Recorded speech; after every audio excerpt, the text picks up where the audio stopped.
Hi, welcome to Learning Monkey. I am Raghuveer. In this class, we will discuss about list within a list. In our previous class, we discussed about list data type.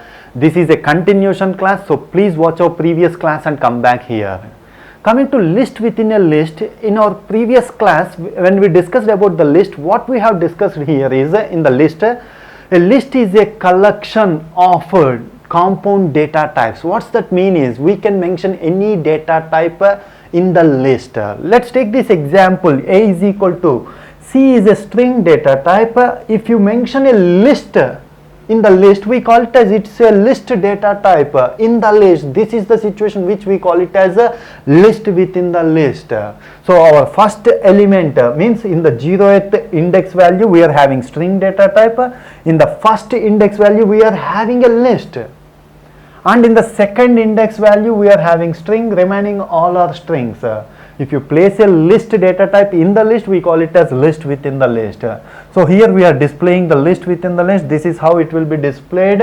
If you want to access an element in the list within the list, how to access them. Let's take an example. Next one is A. In the 0th index value we are having string data type. In the first index value we are having the list.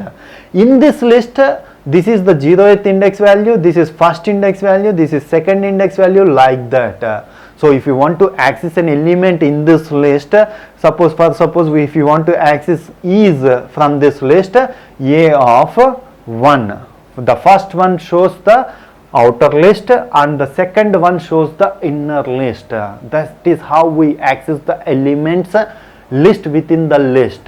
So is displayed like that. We can take any number of levels, list within the list within the list.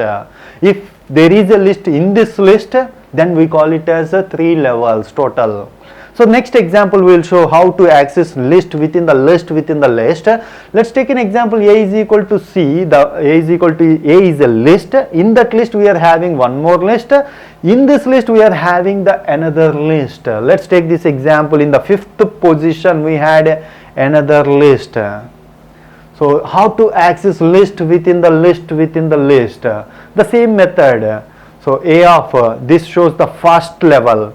Fifth position shows the second level. In that we need a third element position, index value. This is how we access the list within the list within the list. The word which we have in the third level is programming.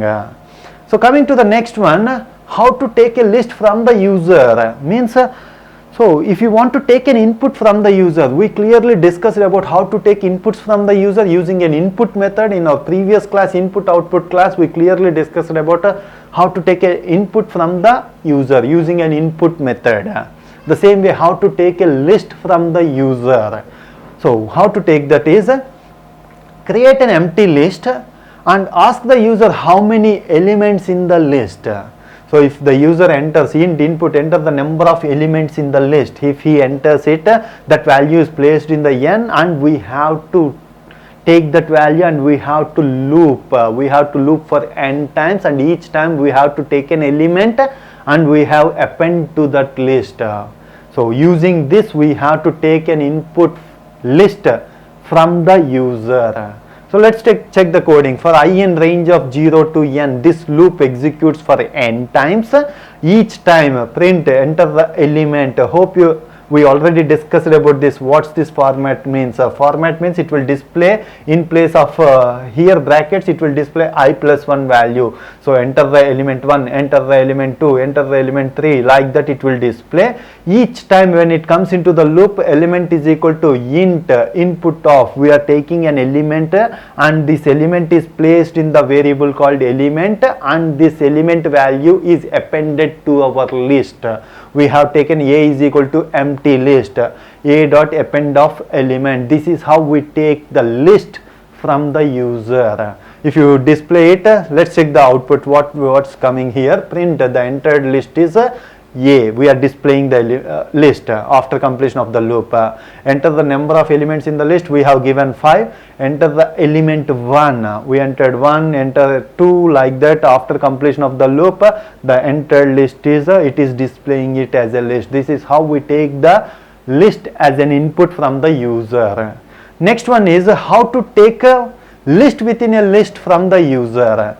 So we take an empty list here, and next one is n is equal to input, enter the number of elements in the list. The same way the loop rotates for n times, and each time we have to create a list.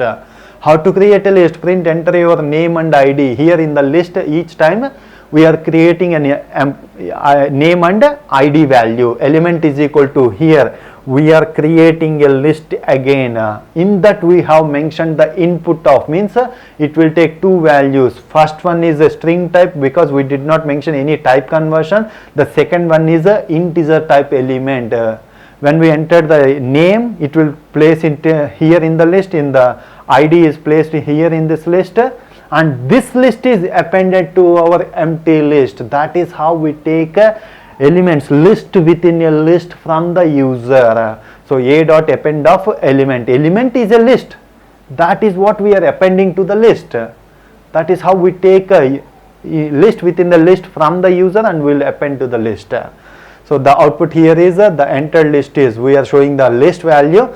So enter the number of elements in the list. We entered it as 5. Enter your name and ID. So first one is Mahesh and the ID is 1, and next again it is asking enter your name and ID. Suresh 2, like that we have given 5 names and numbers. The entered list is, see here, it's showing it as Mahesh 1. It is a list in the list.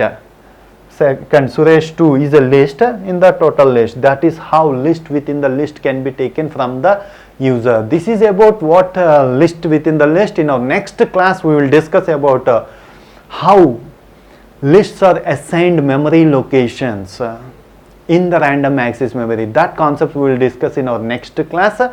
Hope you understand this concept. If you have any questions regarding the concept, please post your questions in the comment section below. Thanks for watching.